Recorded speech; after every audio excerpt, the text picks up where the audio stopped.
Yeah, Dynamite Guy here. We have an update. My truck has been broke down for a while because the last time I was running the truck, I had some problems. I kept going through starters and I couldn't exactly figure out why. Well, I finally figured it out. First of all, I have a 400 horse 460 under the hood of this bitch with a 4 on the floor. And this damn thing now, because I got the valves finally adjusted correctly, and if you look at it, you saw the videos on how to properly adjust your valves. This thing gets about, without the load on it, gets somewhere between 13 and 15 miles to the gallon now with a 400 force 460. Okay, now take you right on here. It's starting to rust out a little bit. Yeah, I'm gonna need a new bed. LMC truck, here I come. When the money comes around, I'm gonna be getting a new bed. Now, if you look at this hitch, this is a hitch that I put on there, and you can see, if you look closely, that the metal's bent, and that the hitch is pitched forward just slightly. Well, that's because I was, and go right around over here. I was pulling this 22-foot racing trailer with it, loaded to the hilt. Okay, truck pulled it with no problem at all, just right on down the road, and I was getting about 12-13 miles a gallon while pulling this trailer with that truck. Now, I had somebody tell me in a video, or not a video, they made a comment on my video about the way I adjusted the valves on the motor. The truck ran okay, and I was getting about 8 miles to the gallon. I mean, it was sucking gas bad. It was constantly rich. Couldn't figure out why. Well, somebody adjusted the valves incorrectly. After I went in there and adjusted the valves, according to my brother, who is a master mechanic, he even races at Bandimere Speedway, he taught me this method of adjusting valves. Once I did that, this thing runs like a champ. Gets somewhere between, like I said, 13 and 15 miles a gallon empty, or I mean, you know, not loaded, and was getting about 12-13 miles a gallon while I was pulling this trailer loaded. So whoever this individual was that says they would rather, you know, that I'm all wrong and they hope my truck burns up and me in it, you're just a twisted, sick bastard, you know, and you need to just take your comments and go elsewhere with them. Like I said, 12 to 13 miles an hour, pulling a loaded 22-foot trailer. Okay, so there's the update on that. Oh, my truck is broke down right now. The deal was on that. Oh, hey girls, those are my purple puppies.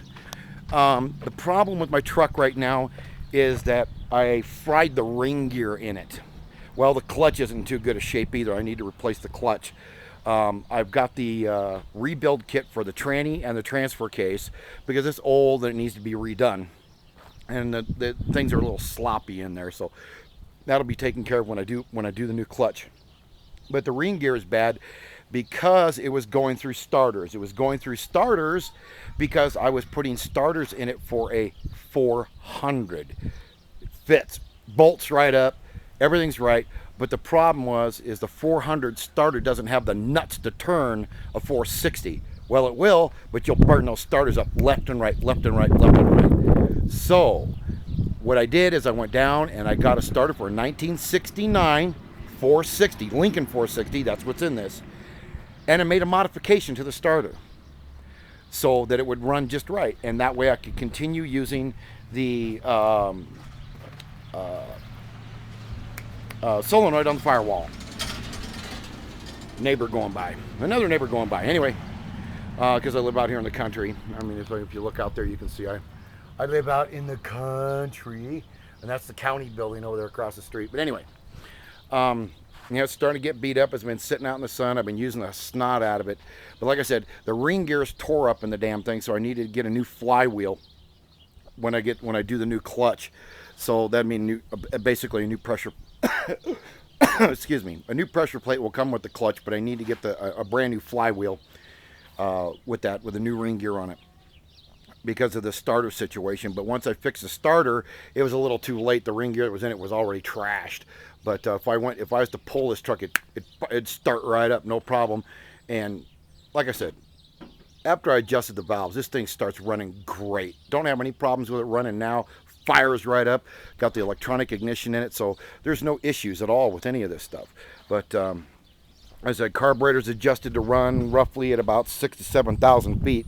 So it burns a little rich down here, but the reason why it's adjusted like that is because where I go hunting, I usually drive the truck up to where I go hunting, and we're talking altitudes 10, 11,000 feet normally where I go, up above Rico, Colorado. So if you guys get a topographical map or look at Google Earth and check it out, you'll notice the altitudes up there are really high.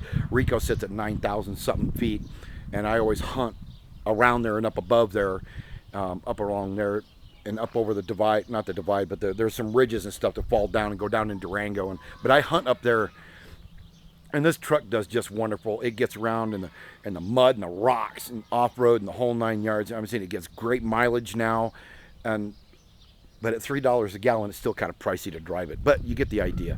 But anyway, there's an update on it, and hopefully this year, once I get back to work, been unemployed for 2 years, we'll get this thing back up and running again. Like I said, it runs now. I just can't drive it because if I stall or if I turn it off, I can't start it again. I have to be pull started. So anyway, there you have it. Update on the truck. And the reason why I'm making this update is because somebody decided to get nasty with me and basically call me names and make rude comments to me, and just let you know that these people need to have their heads examined. I mean, don't go around telling people they don't know what they're doing. I've been working on, like I said, vehicles since I was 13 years old. My first truck was a 51 Ford. I've owned 264 Fords and a multitude of other vehicles, including muscle cars. I've even had some Dodge muscle cars that just, anyway. Catch you later, YouTube.